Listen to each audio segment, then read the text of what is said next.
தனுஷோட இட்லி கடை மூவிக்கான audio launch நாளைக்கு நடக்க போகுது. நேரு ஸ்டேடியம்ல இந்த ஆடியோ லான்ச் நடக்கும். தனுஷோட டைரக்ஷன்ல தனுஷ், நித்யா மேனன், அருண் விஜய், ராஜ்கிரண், ஷாலினி பாண்டே நடிக்கிறாங்க. ஜிவி பிரகாஷ் மியூசிக் பண்றாரு. அக்டோபர் 1 மூவி ரிலீஸ் ஆகும். ஜியான் விக்ரமோட அடுத்த மூவிக்கான அப்டேட் அடுத்த மாசம் வரப்போறதா நியூஸ் வந்துட்டு இருக்கு. இந்த படத்தை ராட்சசன் ராம்குமார் டைரக்ஷன் பண்ண வாய்ப்பு இருக்கு நியூஸ் வந்துட்டு இருக்கு. கன்ஃபார்ம் ஆகுதான்னு வெயிட் பண்ணி பார்ப்போம். லோகேஷ் டைரக்ஷன்ல அமெரிக்கான ஒரு படம் ஒன்று பண்ண போறதாவும், இந்த படம் ஒரு super hero fantasy movie news வந்துச்சு. இந்த படம் டிராப் ஆனதா இப்ப நியூஸ் வந்திருக்கு. இதுக்கான ரீசன் என்ன சொல்லப்படுதுன்னா, மூவிக்கான ஃபுல் ஸ்கிரிப்ட் அண்ட் ஸ்கிரீன் பிளேவும் ஷூட்டிங்க்கு முன்னாடி அமெரிக்கான்னு கேட்டதாவும், பட் லோகேஷ் இப்ப இருக்கிற பிஸினால அந்த படம் டிராப் ஆனதா சொல்லப்படுது. லோகேஷ் எல்லாம் இந்த ஸ்கிரிப்டை கொடுக்க முடியல அண்ட் இந்த ஸ்கிரிப்ட்ல நிறைய ரீரைட்டிங் பண்ண வேண்டியது இருக்குன்னு லோகேஷ் சொல்லிருக்காராம். இதுவும் ஒரு ரீசனா சொல்லப்படுது படம் டிராப் ஆனதுக்கு. பட் இது இன்னும் கன்ஃபார்ம் கிடையாது. படம் டிராப் ஆனது இப்போதைக்கு நியூஸா வந்திருக்கு. கன்ஃபார்ம் ஆச்சுன்னா நான் சொல்றேன்.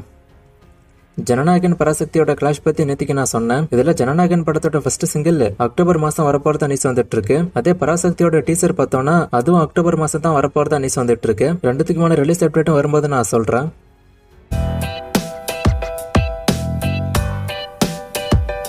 கருப்பு ரிலீஸ் டேட் ஏன் இவ்வளவு டிலே ஆகுதுன்னு கேட்டிருக்காரு. ஆர்ஜே பாலாஜியோட ஃபர்ஸ்ட் பெரிய ஹீரோ படம் இது. சோ அதனால பொறுமையா பக்காவா படத்தை ரெடி பண்ணிட்டு இருக்காரு. அதான் ரிலீஸ் டிலே ஆயிட்டு இருக்கு. மதராசி படத்தோட இப்போதைக்கு வசூல கேட்டிருக்காரு. நான் செக் பண்ணிட்டு ஸ்கிரீன்ல போடுறேன்.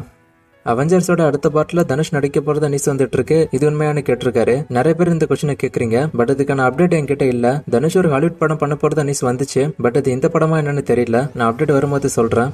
மூக்குத்தி அம்மன் 2க்கான அப்டேட்டை கேட்டிருக்காரு. இதுக்கான ஷூட்டிங் போய்கிட்டு இருக்கு. ரீசெண்டா கூட மூவிக்கான ஷூட்டிங் செட் போட்டோஸ் எல்லாம் பார்த்தேன். பட் அதை நாங்க ஷேர் பண்ணக்கூடாது. ட்விட்டர்ல அந்த போட்டோஸ் இருக்கு. சோ மூவிக்கான ஷூட்டிங் போயிட்டு தான் இருக்கு.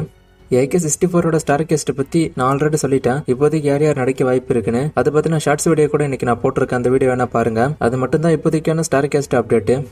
ஓஜி படத்துக்கு 100 கோடி ஓப்பனிங் வர வாய்ப்பு இருக்கான்னு கேட்டிருக்காரு. என்னோட கெஸ் படி வாய்ப்பு கம்மி தான். நேத்து போட்ட வீடியோல ஒரு ஃப்ரேமை கொடுத்து கண்டுபிடிக்க சொன்னேன். நிறைய பேர் கண்டுபிடிச்சிங்க. ஆன்சர் பத்தி என்றதுக்குள்ள இது இன்னைக்கு என்ன ஃப்ரேம், இது எந்த மூவின்னு கண்டுபிடிங்க. இன்னும் நிறைய மூவிஸ்க்கான அப்டேட் எல்லாம் கேட்டிருக்கீங்க. இந்த மூவிஸ்க்கான அப்டேட் எல்லாம் இப்போதைக்கு என்கிட்ட இல்ல. அண்ட் ஒரு சில கமெண்ட் வந்து நான் ஆல்ரெடி பதில் சொல்லிட்டேன். சோ கொஞ்சம் வீடியோ கரெக்டா பாருங்க. அப்டேட் இல்லாத கமெண்ட்ஸ்க்கு நான் அப்டேட் வரும்போது சொல்றேன்.